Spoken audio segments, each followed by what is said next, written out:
창세기 26장 12절부터 22절까지 같이 읽습니다.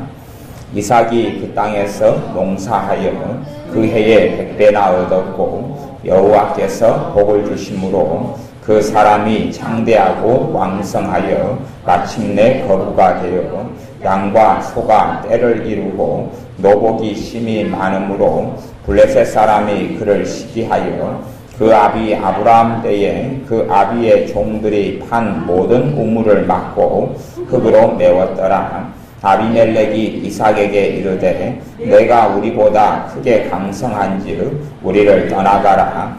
이삭이 그곳을 떠나 그랄 골짜기에 장막을 치고 거기 우거하며 그 아비 아브라함 때에 팠던 우물들을 다시 팠으니 이는 아브라함 죽은 후에 블레셋 사람이 그 우물들을 메웠습니다. 이삭이 그 우물들의 이름을 그 아비의 부르던 이름으로 불렀더라. 이삭의 종들이 골짜기에 파서 샘 근원을 얻었더니 그랄 목자들이 이삭의 목자와 다투어 가로되 이 물은 우리의 것이라 하며 이삭이 그 다툼을 인하여 그 우물 이름을 에색이라 하였으며 또 다른 우물을 봤더니 그들이 또 다투는 고로 그 이름을 신나라 하였으며 이삭이 거기서 옮겨 다른 우물을 봤더니 그들이 다투지 아니하였으므로 그 이름을 르호봇이라 하여 가로되 이제는 여호와께서 우리의 장소를 넓게 하셨으니 이 땅에서 우리가 번성하리로다 하였더라. 아멘. 이삭에 대한 삶의 내용이 창세기 26장에 나옵니다. 이삭이 그 땅에서 농사하여 그 해에 100배나 얻었다 그럽니다.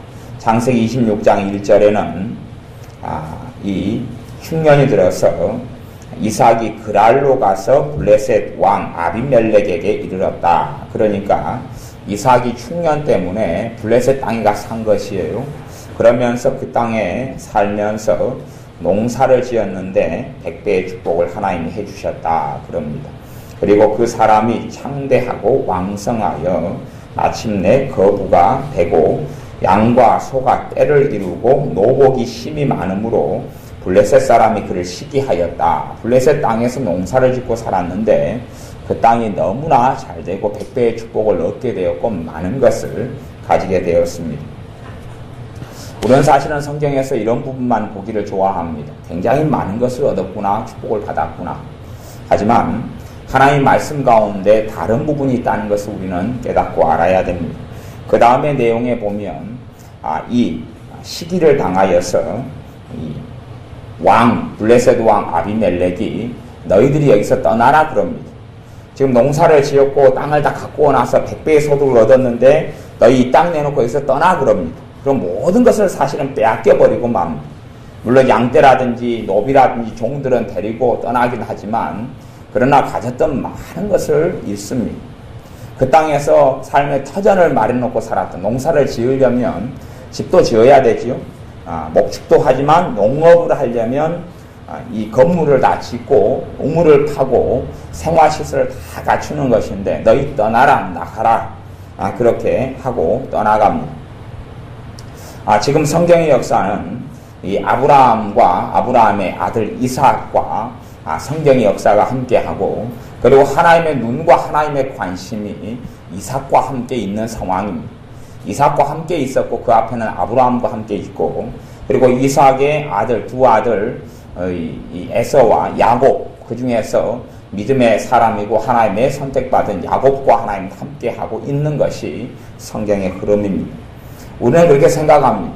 하나님이 내 편이고 하나님이 나를 돌보신다면 아무런 어려움도 없어야 되고 아무런 근심도 없어야 된다라고 생각하는 어리석은 사람들이 정말로 많습니다. 성경은 그런 의미에서 하나님께서 어떻게 사람들의 역사에 관여하며 사람들을 어떻게 다스리며 어떻게 행하시는가가 성경에 나와 있습니다. 우리는 성경을 읽으면서도 내 식과 내 방식대로 하나님께서 일해 주시기를 그렇게 원합니다. 내 방식과 내 생각대로. 그리하여 내 생각대로 하나님께서 안 움직여 주시면 하나님에 대한 믿음이 약화되고 맙니다. 사실은 그렇다는 것은 내 생각대로 하나님이 안 해주실 때 내 믿음이 약해진다는 것은 내가 가지고 있는 믿음이 하나님의 말씀에 입각한 믿음이 아니라 이상한 잘못된 사상이다, 그런 이야기를 하는 것입니다. 진짜 믿음은 하나님의 말씀 진리에 입각한 것이 진짜 믿음입니다. 그래서 믿음은 들음에서 나며 들음은 하나님의 말씀으로 말미암는다 라고 말했습니다. 그런데 잘못된 믿음은 자기의 사상과 자기의 생각에 입각하기 때문에 진리에 기반하지 않고 있고, 잘못된 믿음에는 물론 기대감도 생기겠죠. 하나님의 100배의 축복을 이삭에게 주셨다. 나에게도 100배의 축복을 주셨으면 좋겠다. 그런 잘못된 성경 몇 구절을 가지고 자기식으로 받아들이면 기대감은 생겨날 것입니다. 우리가 꼭 로또 복권을 사면 당첨이 안 되는 줄 알아도 그래도 설마 하나님께서 내 어려운 경제 상황을 아시고 로또 복권 1등은 안 돼도 2등 정도 돼서 몇 천만 원이라도 손에 쥐지 않으실까? 몇 백만 원이라도 손에 쥐지 않으실까? 하는 기대감을 가지고 있을 때는 믿음이 좀 있고 생기는 것 같습니다만은, 결과적으로 로또 복권이 안 되고 나면 그 믿음이 잘못된 믿음이고 내 기대감에서 나왔다는 것을 알게 되어집니다. 14절에 보면 양과 소가 떼를 이루고 노복이 심히 많으므로 블레셋 사람이 그를 시기하여 그 아비 아브라함 때에 그 아비의 종들이 판 모든 우물을 막고 흙으로 메웠더라. 모든 우물을 막아버립니다. 블레셋 사람들이 모든 우물을 막아버립니다. 우물이 한 개가 아니라 당시에는 우물이 생명의 잣줄입니다. 우물이 없으면 아무것도 안 되는 것이에요. 우물을 서로 차지하려고 싸우고 전쟁합니다.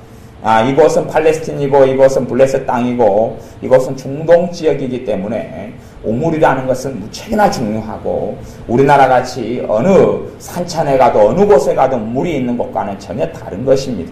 그래서 우물을 얻으려고 이 땅을 파고 저 땅을 파서 겨우 하나가 우물이 터지면 그것을 인해서 정말로 많은 사람들이 먹고 살게 됩니다. 그런데 그런 우물을 블레셋 사람들이 시기해서 덮어버립니다. 아마 우리의 삶 속에 그런 일이 생겼으면 그렇게 생각할 겁니다. 하나님, 왜 내게 블레셋 사람이 나를 시기하는 것을 안 막아줍니까? 그리고 블레셋 사람이 우리 집에 있는 우물, 이 가장 귀한, 금보다 더 귀한 것이 우물입니다. 금보다 더 귀한 것. 재산 중에 최고의 재산이 우물인데 그것을 막아버리는 것을 왜 안 막아주십니까?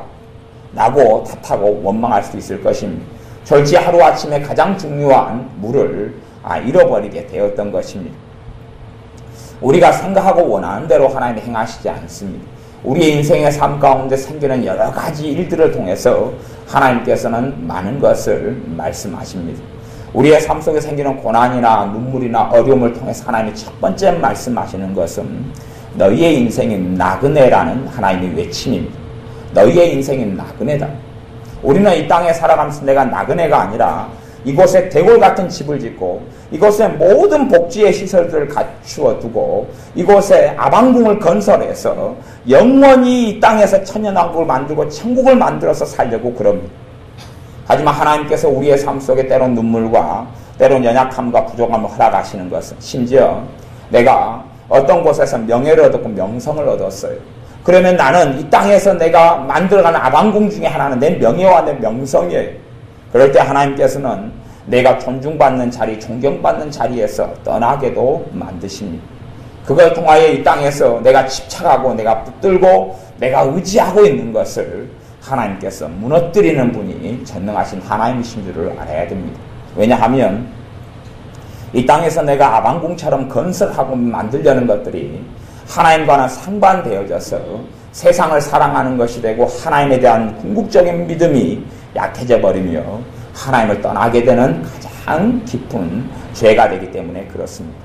사람의 우상이라는 것이 단순히 손으로 만들고 조각한 것만이 아니라 사람이 경배하는 것, 사람이 경배한다는 것은 그것을 사랑하고 그것을 의지하는 것이 우상이 되기 때문에 그런 것들을 깨뜨리고 무너뜨리기 위해서 우리의 삶 속에 하나님께서 고난들을 허락하시는 것을 우리는 알아야 됩니다.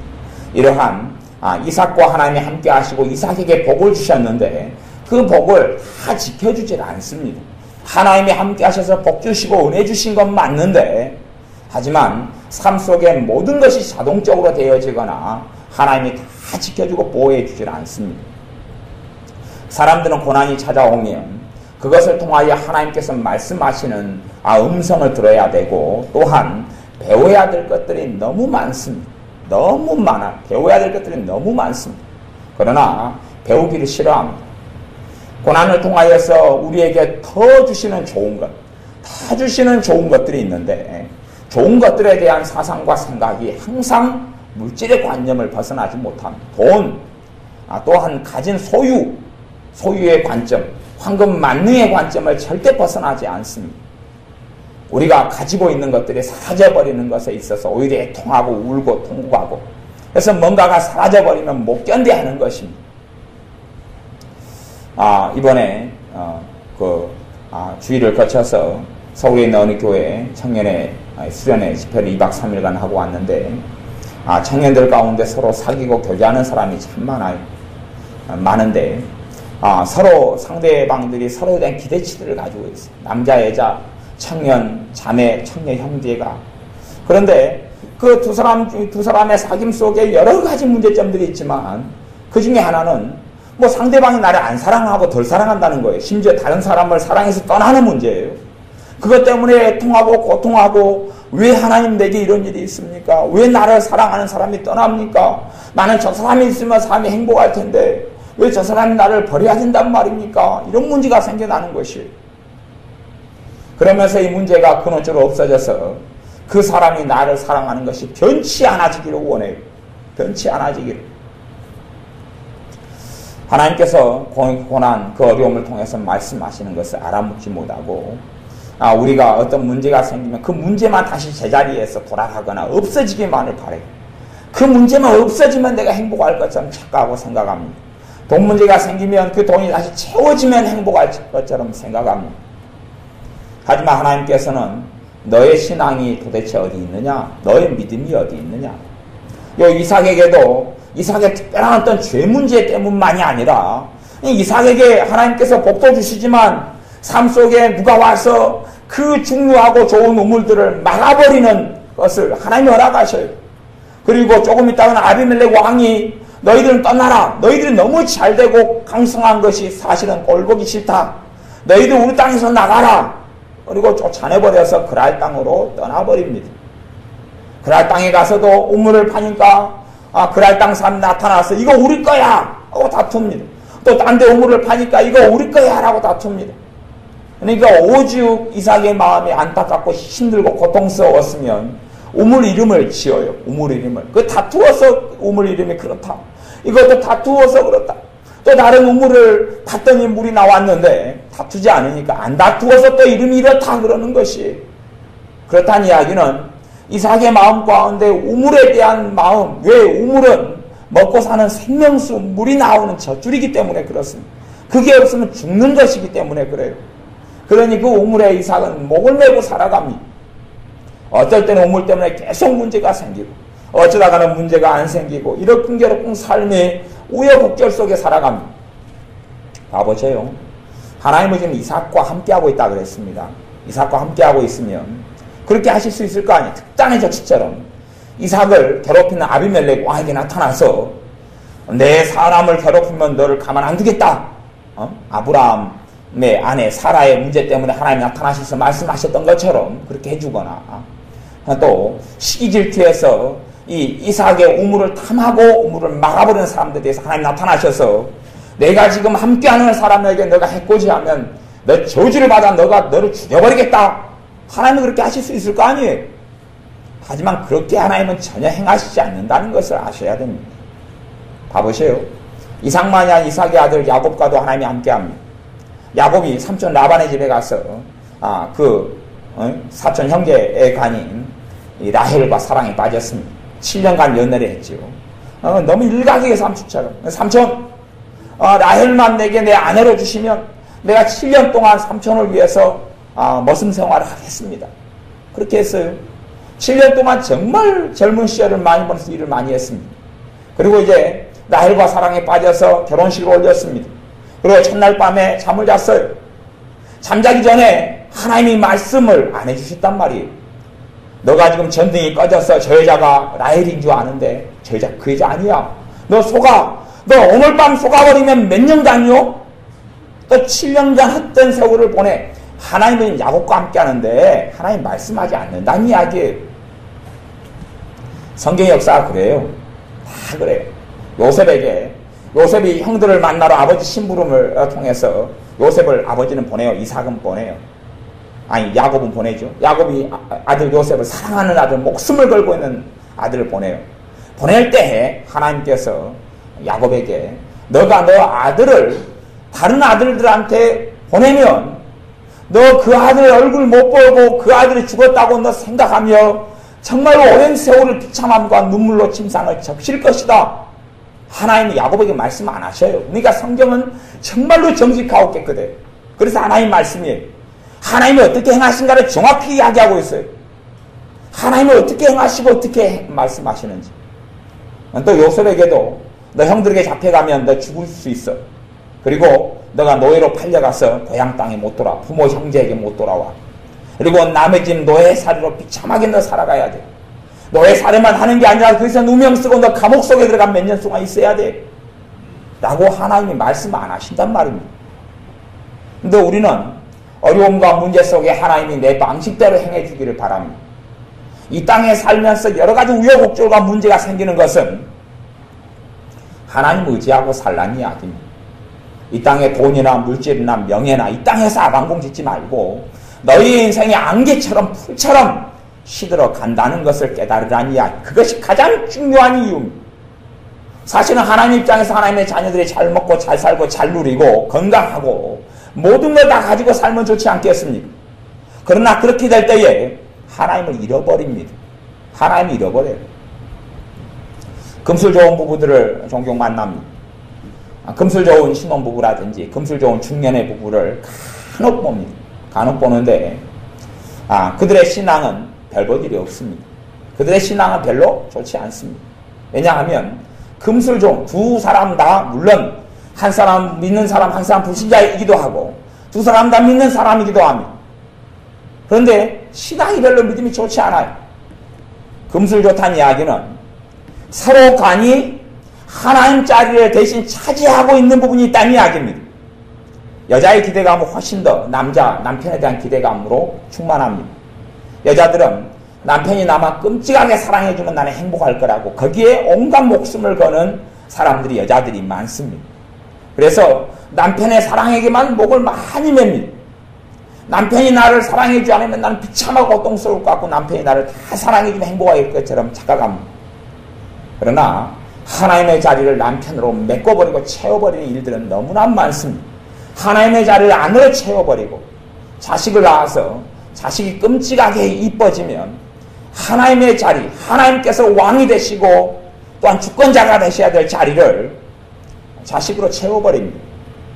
자식의 문제 때문에 하나님께 울고 탄원하고 기도하지만 하나님께서 우리에게 주신 기도 제목들, 그의 나라와 그의 의를 구하는 기도 제목들, 추수와 일꾼들을 보내달라는 기도 제목들, 믿지 않는 사람들이 지옥에 떨어지지 않고 주님을 믿고 만나게 달라는 기도 제목들, 그런 것들은 별로 관심이 없습니다. 하나님 아마 나중에 물으실 겁니다. 네가 네 자식을 위해서 우는 것은 내가 보았는데 교회를 위해서, 나라와 민족을 위해서, 또한 하나님을 믿지 않는 사람들을 위해서 운 적은 있느냐? 물을 것입니다. 너가 돈을 위해서는 너가 우는 것을 내가 보았는데 너가 참으로 내게 예배다운 예배를 드리기 위해서 그런 간절한 하나님을 사모하는 마음 때문에 우는 것은 있느냐라고 물을 것입니다.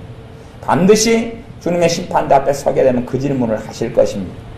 너가 이 땅에 무엇이 사라지고 없어지는 것 가지고 애통하고 가슴을 치고 우는 것은 있었던 것을 내가 보는데 하나님의 영원한 것들을 소유하기 위해서 애통하고 통곡하고 우는 적은 있느냐라고 물으실 것입니다. 애통하는 자는 복이 있나니 저희가 위로를 받는다고 말씀했습니다. 그런데 우리의 애통이라는 것은 성경에서 산상수훈에서 이야기하는 애통과는 거리가 멀고 우리의 이 땅에서 아방궁을 짓고 이 땅에서 모든 걸 다 건설하기 위해서 가지고 있는 애통에 불과합니다. 영원한 것들이 아니라 잠깐 동안에 사라져버리는 것에 대한 애통에 불과합니다. 그저께 요 옆에 있는 중앙교회 안수 집사님 한 분이 갑자기 돌아가셨다는 이야기를 들었습니다. 안수 집사님이고 장로님이 되실 집사님이셨는데 월요일날 돌아가셨대요. 어떻게 돌아가셨냐 그러면 예기치 못하게 앉아서 계시다가 그냥 갑자기 팍 돌아가셨대. 앉아서 팍 돌아가셨어요. 그래가지고 어제 그제 장례식을 이제 다 마무리 짓고 출상해서 지금은 이제 월요일 날까지 멀쩡하던 분이 아무 이상 없던 분이 그리고 장로님이 되시려고 준비하는 분이 그냥 확 돌아가셨어요. 아무 얘기치 못하게. 그리고 장례 치러서 지금은 이제 그 시신도 뭐 관 속에 있는지 화장을 했는지까지 제가 그까지 다 못 들었어. 그런 것이 인생이란 말이에요. 그런데 우리는 하나님 앞에 갈 날을 전혀 계산하지 않고 생각하지 않습니다. 하나님께서 어떻게 보실까는 전혀 생각하지 않고 관심을 가지지 않습니다. 당장 먹고 사는 게 중요하고 당장 내가 편안하게 사는 게 중요하고 당장 내가 행복하게 사는 게 중요해서 정말 영원한 행복을 위해서 하나님 앞에 서는 것은 준비하지 않습니다. 그리고 내가 이 땅에서 좀 더 쥐고 움켜쥐는 것, 그것에 관심을 가지고 있습니다. 그런 의미에서 성경에 하나님의 자녀들에게 하나님께서 완벽한 평안을 허락하신 경우가 없습니다. 완벽한 기쁨이 아니라 하나님이 함께 하신 이삭에게도 좋은 일이 있고 굳은 일이 계속 생겼다가 또 좋은 일이 생겼다 굳은 일이 생기는 것입니다. 우리의 인생에 굳은 일이 생기는 것은 그런 신호로 알아들여야 됩니다. 과연 너가 나를 의지하고 살아가느냐, 정말로 나를 신뢰하고 나를 사랑하고 살아가느냐 하는 하나님의 물음으로 첫째는 우리가 알아들어야 됩니다. 너가 이 땅의 것들에도 연연하고 붙잡고 살아가느냐, 그렇지 아니하면 나로 인하여 너가 사느냐 하는 나를 돌아보게 하는 물음으로 우리가 살펴보아야 됩니다. 어떤 문제가 생기면 그 문제 때문에 울고 애통하기보다 정말 내가 하나님 때문에 또 내가 주님을 더 사랑하지 못함 때문에 내가 답답하고 가슴을 친 적은 있느냐. 하나님께서 내게 하나님 말씀을 주셔서 너희가 주야로 하나님 말씀 묵상하라 했는데 하나님을 더 알고 싶어서 여호와를 알자, 힘써 여호와를 알자. 영생은 유일하신 하나님과 그의 보내신 자를 아는 것이니라. 내가 주님을 알기 위해서 마음을 쏟은 게 뭐가 있느냐, 언제 있느냐, 그런 거에 대한 고민을 우리가 해야 됩니다. 우리는 다 하나님의 심판대 앞에 서서 우리가 선악간에 행한 일을 직고하리라고 로마에 있는 신자들에게 사도 바울이 편지를 보냈습니다. 그렇기 때문에 우리가 단순하게 야 신자가 죽어서 천국 간다, 그럼 끝이다, 그런 식의 성경이 이야기하지 않는다는 것을 꼭 아시기 바랍니다. 그런 식으로 성경은 다 이야기하지 않습니다. 그래서 하나님의 사람들, 사도들이 우리가 다 하나님의 심판대 앞에 선다고 다 이야기하는 것입니다. 그렇기 때문에 우리가 주님의 심판대 앞에 서는 것은 그렇게 우리 생각대로 성경이 전부 다 밝히지 않지만 단순하지가 않습니다. 우리가 행해왔던 대로 다 하나님 앞에, 사람들 앞에서 직고해야 될 것입니다. 다 이야기해야 될 것입니다. 우리가 회개하지 않은 죄들에 대해서, 우리가 주님 앞에 거룩하게 되지 못한 부분들에 대해서 다 이야기하고 실토할 수밖에 없습니다. 그러한 일들이 있다는 것을 성경을 통해 명백하게 알아야 됩니다. 그래서 교리 중에 가장 중요한 교리 중에 기초교리 중에 하나가 히브리서에서는 심판에 대한 것이라고 이야기합니다. 그리고 하나님의 백성들에게 사도들은, 하나님의 사람들은 끊임없이 편지를 보내고 쓰면서 하나님 말씀 성경을 통하여 하나님의 심판이 도래온다고 이야기하는 것입니다. 신자들이 너희가 모든 사람에게 칭찬을 받으면 화로다, 불신자에 대한 이야기가 아니라 주님을 따르는 사람들에게 주님께서 누가복음에서 4가지 복과 4가지 재앙, 4가지 화에 대해서 말씀하시면서 4번째 화에 대해서, 4번째 재앙에 대해서 그렇게 말씀하는 겁니다. 그런데 사람들은 모든 사람에게 칭찬을 받고 살려고 합니다. 모든 사람이 나를 박수쳐주고 환영해주고 그렇게 살기를 원하다가 사람들이 나를 박수쳐주고 환영해주지 않으면 아파하고 힘들어하고 고통스러워합니다. 누가복음 13장이나 이런 말씀에 보면 주님께서 말씀하시기를 내가 너희에게 화평을 주러 온 게 아니라 검을 주러 왔다 그럽니다. 성경에는 그런 이중적인 면이 있어요. 내가 너에게 평안을 주노라 말씀하는 이 마음속에, 심령 속의 평안을 이야기하고 참된 평안이고, 두 번째는 내가 너에게 검을 주러 왔다. 나로 인하여 며느리와 시어머니 다투고 싸우고 그리고 나아가서 부모와 자식이 싸우고 형제가 불화하고 그런다고 이야기했어요.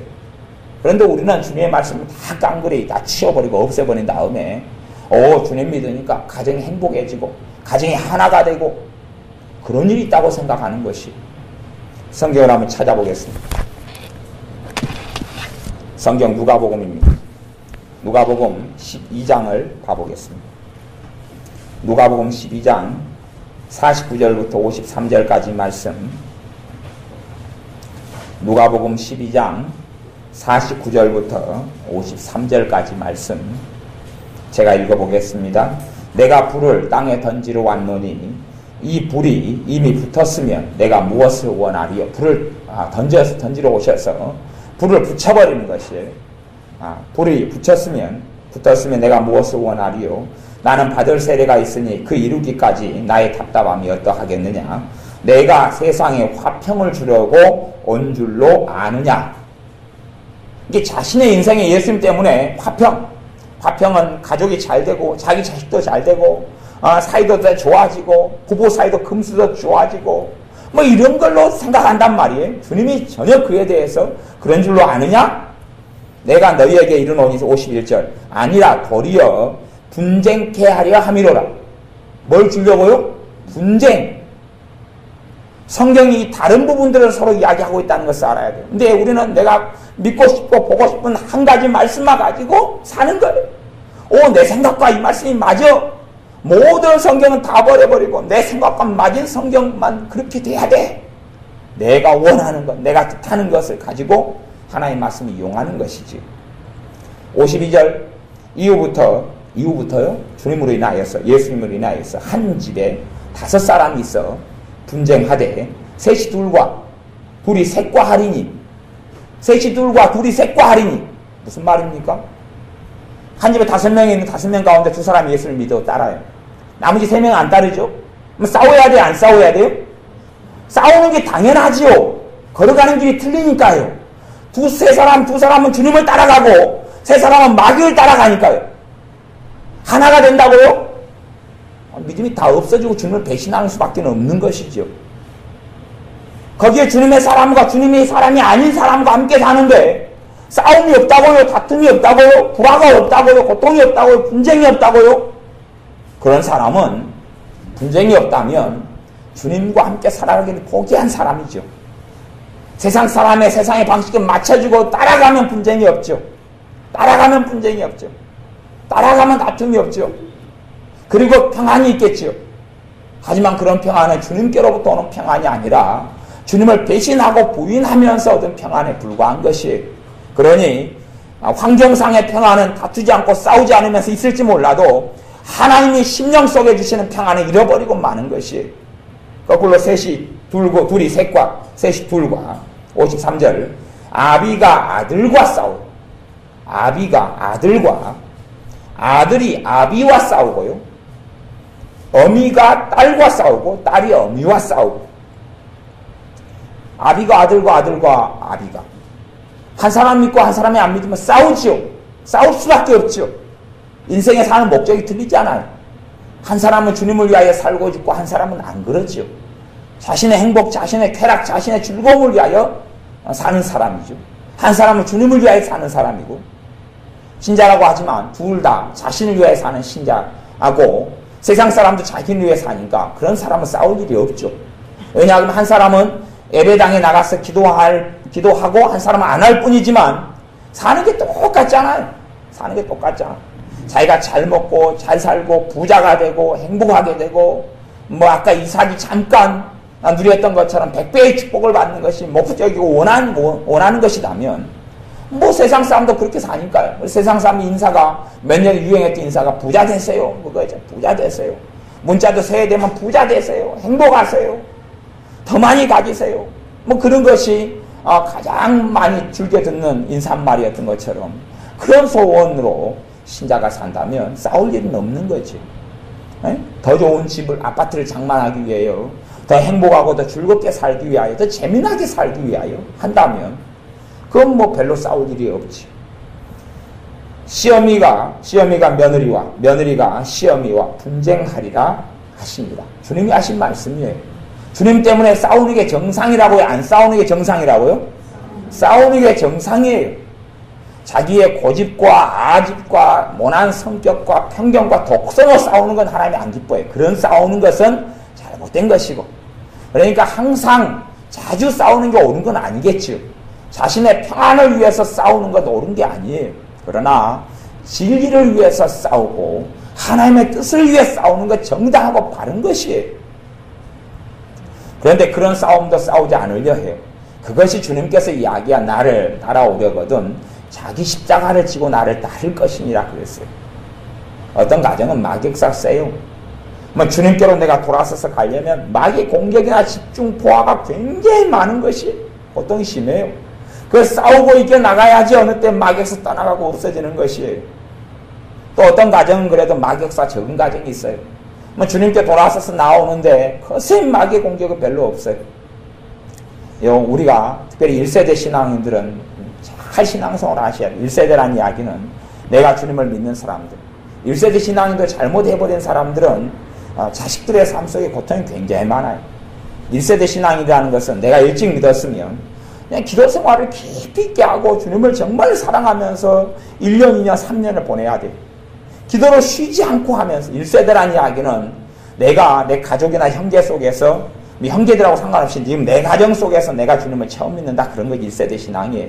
부모님이 믿고 내가 어린 시절에 부모님의 뱃속에 있을 때부터 교회 다녔다거나 내가 어린 시절에 부모님이 다니고 어린 시절에 엄마 아빠가 너 교회 다니라 해가 다닌 경우는 1세대라 안 그래. 1.5나 2세대라 그래요. 그런 신앙 말고 내가 처음 신앙생활 하나님을 섬기는 스타트 신앙생활을 했어요. 1세대 신앙이라 그래요. 그렇게 해서 기도 생활을 충분히 하지 않으면 마귀 역사가 저주가 떠나가질 않아요. 마귀 역사가 떠나가질 않아요. 이 죄로 인하여 들어온 마귀 역사. 또 우리나라는 고질적으로 우상숭배 제사의 습관이 있어서 마귀 역사 굉장히 강한 것이 한국이에요. 그런데 그런 상태에서 주님을 믿었는데 기도 생활을 끊임없이 하면서 마귀하고 영적 전쟁을 해야 되는데 끊임없는 기도 생활이 막 예수님의 이름 마귀는 떠나가라 외친다 해서 떠나가는 게 아니고 주님과 사랑하는 관계 속에서 1년, 2년, 3년의 시간을 보내야지 사탄의 역사가 약해지고 떠나가는 것이에요. 그렇게 시간을 안 보내요.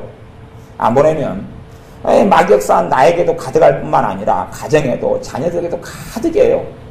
그렇게 하면 자녀들이 따라 나와라 해도 잠깐 나오는 신용을 해도 믿음이 절대 깊어지지 않아요. 왜냐하면 동일한 마귀 역사를 다 끌어안고 있기 때문에. 그러면 이제 나는 믿음이 그래 튼튼해서 어쨌든 마귀 역사는 가득하게 있다 그래도 주님을 배신하고 부인하지 않는다 그래도 자녀들은 안 그래요. 마귀 역사 가득한 자녀들에는 첫째는 고통과 어려움과 고난이 가득하고 두 번째는 그들의 믿음이 깊어지지 않아요. 언제든지 주님을 떠날 준비를 하고 있는 것이고 그리고 교회 나오는 신용운에도 예수님 영접하고 진짜 참다운 믿음을 가지고 있는 사람들은 또 적고 드물어요. 그렇기 때문에 시간이 흘러가면 많은 경우에 불신자의 상태로 지옥에 갑니다. 우리가 신자면 내 가족이 다 구원받을 거라고 생각하지 마세요. 유감스럽게도 우리의 가족에 많은 사람들은 지옥에 갈 거예요. 저는 지금 한국 사회 통계를 이야기하고 있는 것입니다. 매년 지금 신자라고 말하는 사람만 1년에 20만 명씩 주님을 버리고 있어요. 1년에 20만 명. 작년에도 20만 명, 올해도 20만 명, 지작년에도 20만 명. 평균적으로요. 20만 명이 주님을 버리고 있어요. 그런 상황이고 한국 교회에 일단은 좀 많게 잡아서 4명 중에 1명이 신자라고 쳐요. 아니면 5명 중에 1명이 신자예요. 5명 중에 1명이라는 이야기는 한 가족에게는 최소한 신자가 몇 명이 있다고요? 1명이 있다는 것이요. 소가족 이야기할 때 엄마 아빠 자식이 서 있을 때 아니면 엄마 아빠 딸 둘이 아들 하나 딸 하나 4명 있을 때 신자가 몇 명 있어요? 1명이 있다는 이야기예요.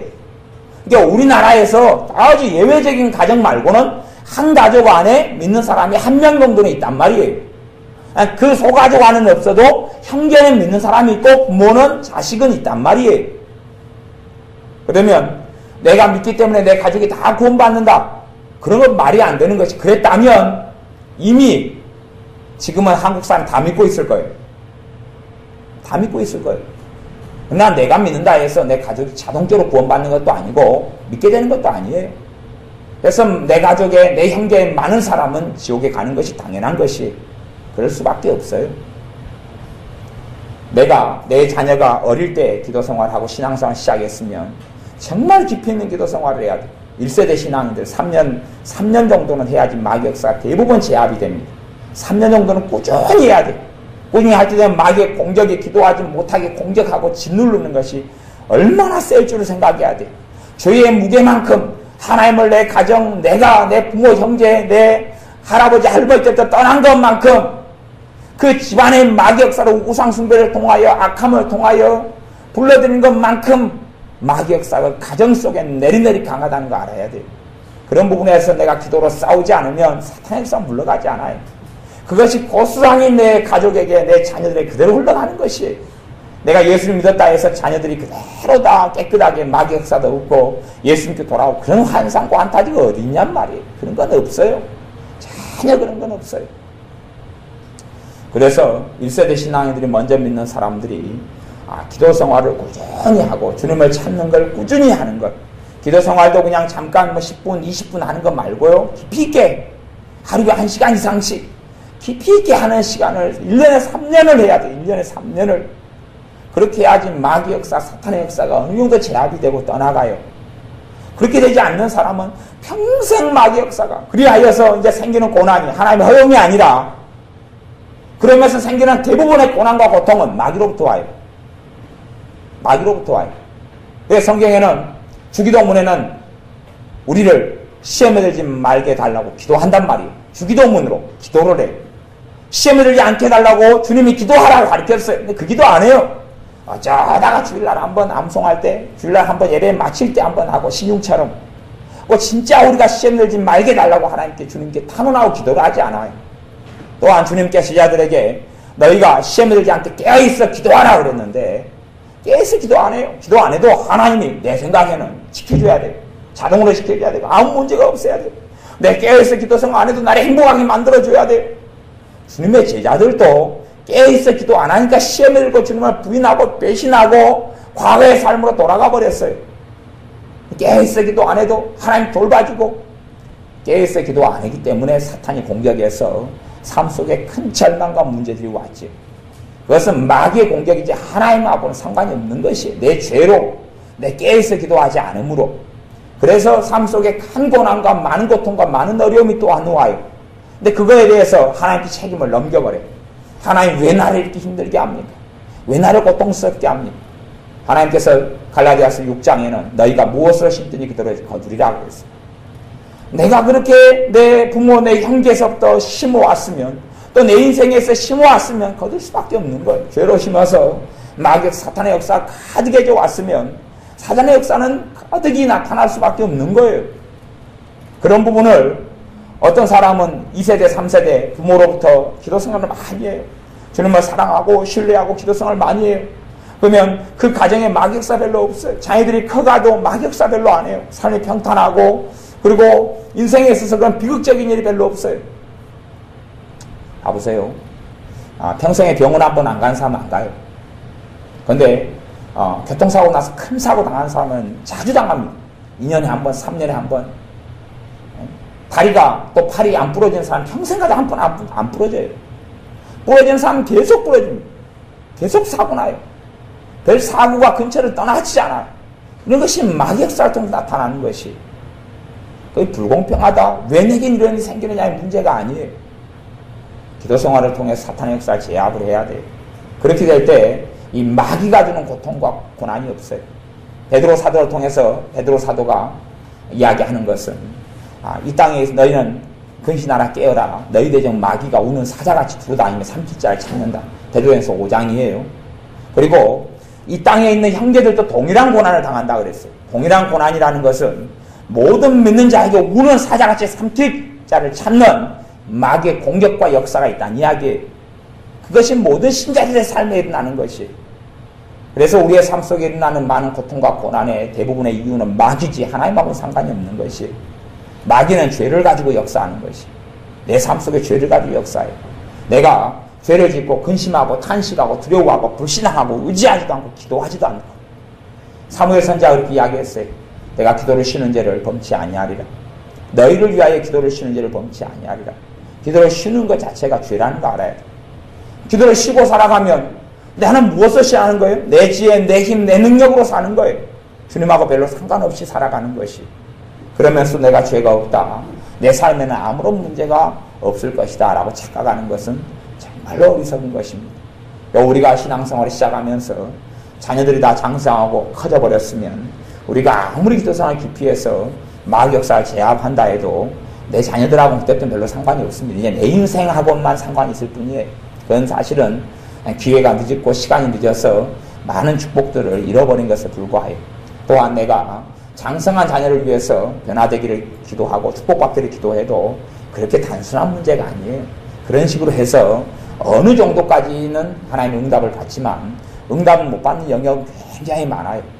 그래서 응답을 왜냐하면 그 어떤 사람의 문제는 나의 자유의지와 연관된 문제이기 때문에 어떤 사람의 변화를 위해 기도하는 문제는 아주 어떤 부분, 어떤 요소, 어떤 가치관, 어떤 환경의 부분만 작용하지 그 사람 전체를 바꿔주고 막 이런 문제에 있어서는 응답이 안 되는 것이에요. 그래서 내가 내 가족, 내 남편, 내 아내, 내 형제를 위해서 기도한다 그래도 일부분만 응답된다는 걸 알아야 돼. 일부분만. 사람을 통째로 바꾸는 어떤 기도 제목도 응답이 안 되는 것이에요. 그런 게 응답된다면 아마 우리가 날개 달고 다 올라가 볼 거예요. 그러죠? 예배드리면서 우리 기도할 때 되면 나 회개하고 나 좀 변화시켜달라 기도하잖아요. 그렇게 기도해도 내가 변화가 쉽게 돼요? 안 돼요? 안 되는데 내 가족이, 내 자식이 하나님을 찾지도 않고 구하지도 않아요. 나는 하나님을 찾고 구하고 예배드리고 말씀을 보고 말씀을 듣고 회개 기도하는데 나 좀 변화시켜달라 해도 변화가 쉽게 돼요? 안 돼요? 안 되잖아요. 하나님을 찾지도 않고 구하지도 않는 사람 변화시켜달라고. 그럼 변화가 안 돼요? 자기 때문에 내가 고통을 받아요. 하나님 왜 하나님 응답 안 하냐고. 응답되는 게 아니에요. 사람의 자유의지는 하나님 형상을 따라 만들어있기 때문에 그 사람이 원치 않으면 안 되는 것이에요. 원치 않으면. 그래서 하나님께서 우리 주님께서 마태복음에도 예루살렘아 예루살렘아 암탉이 병아리를 품으려 함같이 내가 너희를 얼마나 많이 품으려 했느냐. 선지자들을 보내고 내게 돌아오라. 내 뜻대로 살라 행하라 회개하라 해도 선지자들 돌로 차서 죽이고 그렇게 해서 주님께서 내가 너희를 품으려 하였으나 너희가 원치 아니하였도다. 그러므로 돌 위에 돌 하나도 남기지 아니하리라. 사람들이 원치 아니하면 그 다음엔 주님의 심판이 나타나는 거 말고는 일이 없는 것이에요. 사람들이 원치도 않는데 주님을 찾지도 않고 구하지도 않고 사모하지도 않고 주님 뜻 살기도 원치 않는데 내가 그 사람을 주님 뜻대로 살게 해주옵소서 라고 기도한다 해서 그런 기도가 그렇게 응답되는 게 아니에요. 그렇기 때문에 사람의 변화를 위한 기도는 굉장히 사실은 내용이 복잡하고 미묘한 부분들이 많아요. 그런 의미에서 자녀 또 형제 가족 어떤 사람을 위한 기도가 내 생각 내 기도대로 응답되지 않는다는 것은 거의 100% 맞는 말이에요. 그런 부분에서 내 생각 내 기도대로 내 기대대로 또한 내가 기대한 대로 기도하는 것대로 안 되는 것이 대부분 당연한 것이지. 하나님 내가 내 남편을 위해서 10년 20년 기도했는데 왜 변화가 되지 않는가요? 내가 내 자식을 위해서 30년을 기도했는데 왜 축복받지 않는가요? 등등을 가지고 이야기한다면 정말 어리석은 사람이 되고 맙니다. 하나님은 다윗과 함께 있었습니다. 하지만 다윗의 자식들이 잘 되었습니까? 얼마나요? 비참함과 비극이 가득했습니다. 하나님은 야곱과 함께 있었습니다. 야곱의 자식이 12명입니다. 12명의 자식들이 잘 되었단 말입니까? 얼마나 12명의 자식 가운데 비극과 비참함과 살인마들이 나타나고 그리고 형제들이 동생을 죽여버리려고 그러고 노예로 팔아버리고 얼마나 비참함과 비극이 많았습니다. 하나님께서 선지자 사무엘과 함께 있었습니다. 사무엘 선지자의 자녀들은 믿음의 삶도 안 됐고 죄를 짓고 잘못된 길을 걸어갔습니다. 이런 일이 얼마나 많이 있었단 말입니다. 그런데 우리는 잘못된 기대감을 갖습니다. 잘못된 소원과 원함을 가지고 있습니다. 무슨 말이냐 하면 하나님의 말씀과 뜻은 다 상관없고 필요 없고 내 뜻대로만 해주십시오. 내 뜻대로만 해주면 내가 하나님을 단단히 믿으랍니다. 그렇게 살아가고 내 뜻대로 안 되니까 하나님 왜 안 돼요? 불평하고 원망하고 한탄하고 그렇게 살아갑니다. 내 뜻대로 하지만 하나님께서는 그렇게 행하시지 않습니다. 그래서 하나님께서 이삭과 함께 하셔도 이삭의 우물이 다른 사람의 시기와 질투로 덮이고 현재 또 살던 터전에서 쫓겨나고 떠돌고 또 다시 우물을 파면 다시 덮이고 싸우고 다투고 이런 일들 속에 벌어집니다. 또한 심지어 이삭의 아내를 탐합니다. 왕이 탐해서 너 아내를 그 여자 누구냐? 그래서 이 여자가 내 동생입니다. 남편이다 그러면 당시에는 남편을 죽여버리고 아내를 빼앗거든요. 안 죽으려고 당신이 원하면 내 동생이니까 네 동생이니까 당신이 원하는 첩으로 당신한테 바치겠습니다. 그거 줘버리는 것이에요. 거기에 하나님이 개입하지 않고 안 도와주셨다면 이삭은 자기 아내도 잃어버려요. 그러나 그것을 하나님이 그 사건과 일 자체가 생기는 걸 막아주지는 않는단 말입니다. 그것 때문에 이삭은 하나님을 의지하고 믿음이 필요했어요. 그리고 하나님이 도와주시지만 사건, 사고, 일, 문제가 없는 인생이라는 건 없다는 이야기입니다. 성경에 어떤 하나님의 사람이 문제가 없고 일이 없고 완전 평안, 완전 행복, 주님이 그런 삶을 살았습니까? 주님의 제자들이 그런 삶을 살았습니까? 주님의 제자 요한과 야고보는 주님 때문에 베드로와 요한이죠. 베드로와 요한은 채찍맞고 두드러맞아도 그것 때문에 오히려 주님 앞에 인정을 받았다 싶어서 감사하고 찬양했어요.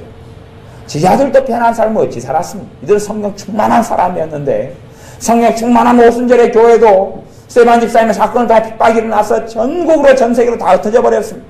고향, 터전, 자기의 재산 모든 걸 다 버려두고 다 떠났습니다. 성령 충만한 그 사람들이 갈 바를 알지 못하고 다 떠난 것이 사도행전의 기록입니다. 하나님께서 이 땅의 삶이 다가 아니라고 이야기합니다. 이 땅의 삶이 다가 아니고 너희가 언제든지 하나님 앞에 올 준비를 하라고 이야기합니다. 나그네 인생과 삶이어서 하나님께서 이 하나님의 사람들의 직업을 주로 뭘로 주셨냐 그러면 목동으로 주셨어요. 목동, 양치기였어요. 양치기. 아브라함도 양치기고 이삭도 양치기고 양치기로. 그래서 정체 없이 떠돌아요. 여기서 내 양의 풀을 뜯기다가 풀이 떨어지면 또 물이 떨어지면 또 저쪽으로 옮기고. 왜냐하면 양이나 염소를 키울 때에 한 곳에서 오래 풀을 뜯기게 하면요, 이 중동 지역은 풀이 드물고 초지가 드문 지역인데 좀 오래 뜯기게 하면 뿌리까지 뽑아먹어버려요. 뿌리까지 뽑아먹어버리면 거기엔 풀이 안 나버려요. 그러니까 소위 말하면 우리는 농사 지을 때 풀을 다 뽑지요. 전부 다 풀을 뽑고 좋은 걸 심잖아요. 그렇게 안 합니까? 다 하지요. 중동 지역은 풀을 안 뽑아요. 풀 뽑으면 큰일 나버려요. 풀을 뽑으면 땅이 황폐하게 변해버려요. 풀을 안 뽑고 놔두면서 농사지요. 풀이 있어야지 물을 잡아준단 말이에요. 땅이. 풀이 있어야 된다니까요. 이렇게 풀을 뽑으면 우리 한국에서 농사짓는 데로 가서 중동 지역에서 농사지려 풀 뽑아버리면 그 땅에는 사막으로 변해버려요. 그러니까 풀을 뽑으면 안 돼요. 풀을 살려두는 가운데 풀 사이사이에다가 심는 거예요. 사이사이에다가. 그래야지 뿌리가 있으면서 물이 오면 물을 잡아둔단 말이에요. 식물이. 나무가 물을 잡아두고 있다가 계곡에 물이 흐르는 것은 소나무나 나무 뿌리에서 물을 갖다 빼주는 거예요. 삼투압을 통해서 물을 흘려보내주니까. 그래서 나무가 있으면 홍수 조절을 한단 말이에요. 비가 많이 와서 홍수가 날 것을 나무가 물을 다 흡수해요. 흡수해가지고 매일 조금씩 흘려보내주는 것이, 그런 것처럼 식물의 뿌리나 식물이나 나무는 물을 잡아두고 흡수해둬요. 그래서 땅이 황폐하게 되지 않도록 하는 것이에요. 적과꿀이 흐르는 가나안 땅 같은 경우도 이 중동 지역은 햇빛이 크고 더위가 많잖아요. 그런데 전쟁을 통해 하나님 심판을 통해 황폐화가 많이 돼버리는 것이니까 그때부터 완전하게 가보세요. 말발굽이 짓밟히고 불에 태워지고 나무가 태워지고 다 타버리고 마니까 사막이 급격하게 돼버리는 것이 우리하고는 틀려요. 우리는 물이 있고 풀이 가만히 있어 다 뽑혀도 나고 또 6.25 전쟁을 통하여 모든 산이 황무지, 불모지가 돼 있어도 자연 환경이 좋기 때문에 물이 풍족하기 때문에 다 키울 수 있었어도 중동 지역은 그렇게 안 됩니다. 한번 황폐화가 돼버리면 이거 살리지를 못하는 것이 중동 땅이에요. 여건이 틀려요. 그러기 때문에 하나님께서 한 곳에 정착하고 농사를 짓고 이렇게 살도록 하나님 별로 허락을 안 하셔요. 다 하나님이 함께 하시는 사람은 아브라함도 거기에서 나라를 만들고 국가를 만들고 뿌리를 내려가지고 막 성곽을 짓고 잘 먹고 잘 살게 해버리면 좋잖아요. 왕이 돼가지고 다스리면 좋은데 하나님의 권능이 없습니까? 능력이 없습니까? 힘이 없습니까? 창조주 하나님이 함께 하시는데. 그러나 사람들의 기대와 원함이 아니라 하나님이 함께 하시는 이 초기의 족장들, 초기의 아브라함, 이삭, 야곱들이 주변에 강성한 나라, 민족 사람들에게 쪼달리고 두려워 떨고 피신하고 도망다니고 그렇게 살도록 하나님이 하셨어요. 그렇게 할 때에 이 땅의 삶에 완전히 목을 매지 않고 이 땅의 물질과 살아가는 소유욕에 욕심에 목을 매지 않고 하나님 앞에 설 준비를 하게 되는 것이 언제든지 사라져가는 것.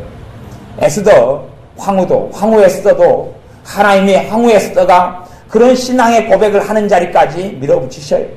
내가 죽으면 죽으리라. 자기가 황후 자리가 다 이루어지고 자기가 살아갔던 생명까지도 이루는 걸 결단하고 내놓는 자리까지 이끌어 들이셔요. 그 문제를 초기부터 하나님이 다 막아주지 않는다는 이야기예요. 하나님 우리 마음대로 조정해서는 안 됩니다.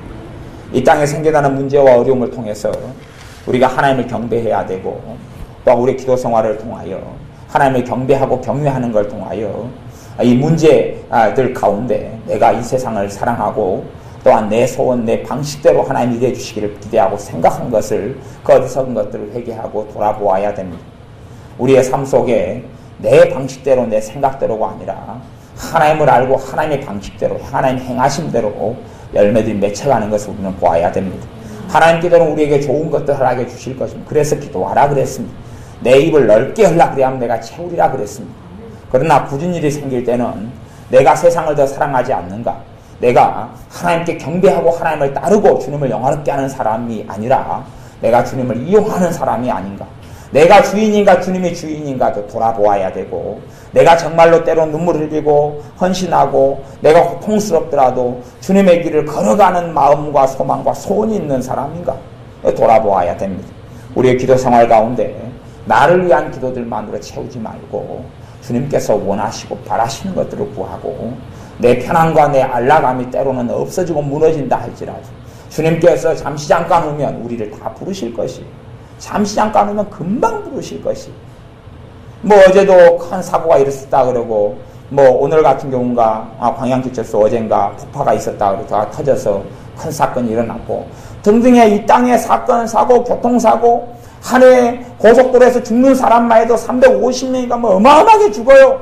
한 해에 고속도로에서 죽는 사람만 어마어마하게, 자기들 죽을 줄 어찌 알았답니까? 자기들이 죽을 줄 알았다면 차 몰고 도로에 나왔겠어요? 교통사고 죽는 사람이 나이든 할머니, 할아버지 죽었겠습니까? 어린애들이 죽었겠습니까? 주로 운전하는 사람 젊은 사람이니까 젊은 사람들이 다 죽었지 않겠어요? 그것이 인생살입니다. 언제든지 하나님께서 부르시면 갈 준비를 해야 돼요. 우리 하루하루가 한 해 한 해의 삶이, 이 땅에서 내가 한 10년 살 것이다 그렇게 하지 말고, 내가 주님 앞에 오래 정도 정리하고 주님께서 부르신다 라고 생각하고 한 해를 보내고 살아야 됩니다.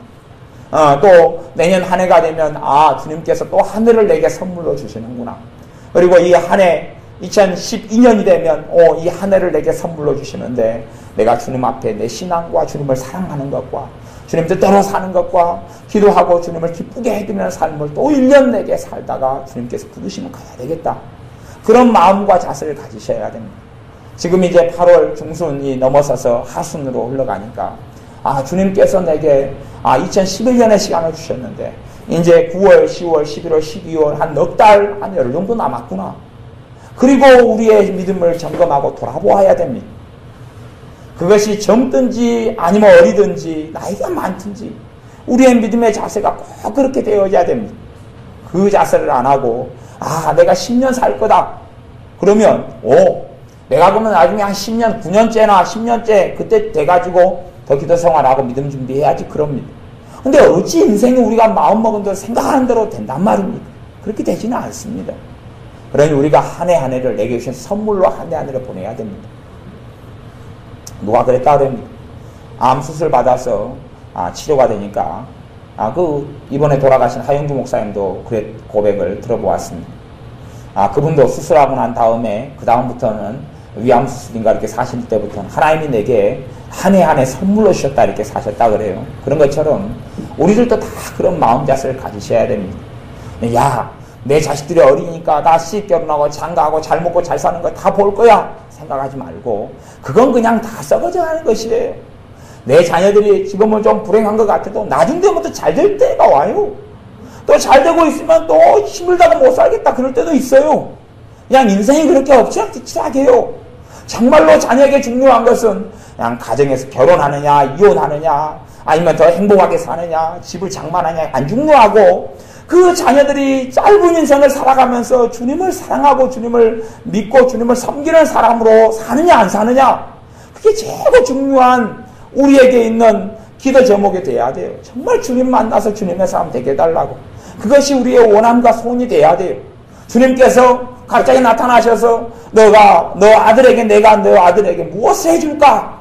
그렇게 물으면 우리의 소원이 주님 내 아들이 예수님 영접하고 예수님 사랑하고 예수님 뜻대로 사는 사람 되게 해 주십시오. 그런 것을 외칠 수 있어야 한단 말이에요. 내가 무엇을 해줄 거, 내 자식이 좀 아프다 그러는데, 마음에 상처가 많아서 힘들다 그러는데, 안 힘들게 해주세요. 이렇게 돼버리면 내 중심은 전혀 잘못됐다는 이야기입니다. 내가 자식을 우상의 자리에 앉혀가지고 내가 원하는 대로 내 행복을 추구하고 사는 어리석은 사람이 나란 이야기예요. 내게 정말로 원하는 것이 원하는 이가 주님이 되셔야 됩니다. 주님이 되어야 되고 우리에게 살아가는 한 달 한 달 또 한 해 한 해를 내가 당연한 것을 누리는 게 아니라 내게 주신 선물로 알아야 돼요. 내 가정도 내게 주신 선물, 내 남편과 내 아내가 마음에 안 들더라도 내게 주신 선물, 내 자식들이 내게 마음에 안 들더라도 내게 주신 선물로 여기면 감사하게 되어져요. 선물로 여기지 않으면 짐덩이가 되고 마는 것이에요. 내가 더 좋은 집에 살기 원해도 지금의 집에 살면 그게 선물 내게 주신, 내가 지금보다도 화려하고 좋은 옷을 입고 싶어도 지금 내가 안 벗고 살아가는 이 옷이 내게 주신 선물로 알면 감사가 생겨나는 것이에요. 그런데 그게 아니라 더 좋은 거 원하는데 왜 나는 이게 추리한 옷이냐, 추리한 환경이냐, 왜 이거밖에 안 되는 소득이고 수입이고 돈이냐, 그러면 항상 나는 비참함과 원망 속에 살 수밖에 없는 것이, 내게 이 땅에 허락된 모든 것을 선물로 여기고 감사하는 걸 배워야 됩니다. 이 땅에 살면서 주님이 가장 소중하고 중요한 분이 되어져서 이 땅의 삶을 우리가 언제든지 주님께서 부르고 첩고 오라 그러면 다 가야 되는 줄 알아야 됩니다. 이번에 폭우가 지금도 중부지방에도 계속 오고 이렇게 일이 나는데, 폭우로 인해서 이번에 사람들 참 많이 죽었다는 걸 아실 겁니다. 많이 죽었어요. 젊은 대학생들도 많이 죽고 사람들 많이 죽었어요. 자기들이 죽을 것을 아무도 예측하지 못했습니다. 아무도 알지 못했어요. 펜션에 자다가 죽고 봉사활동 가서 죽고 하여튼 집이 문어 산사태로 죽고 많이 죽었어요. 물속에 잠겨 죽고, 이번에 또 여름에 해수욕장 다 휴가 가가지고 해수욕장 애들 데리고 가고 휴가 가서 사람들 많이 죽었겠어요? 안 죽었겠어요? 많이 죽었습니다. 어린애들 죽고 청년 물에 빠져 수영하다 죽고 많이 죽었어요. 우리의 인생이 다 주님 앞에 섰을 때에 잠깐 사라지고 마는 것입니다.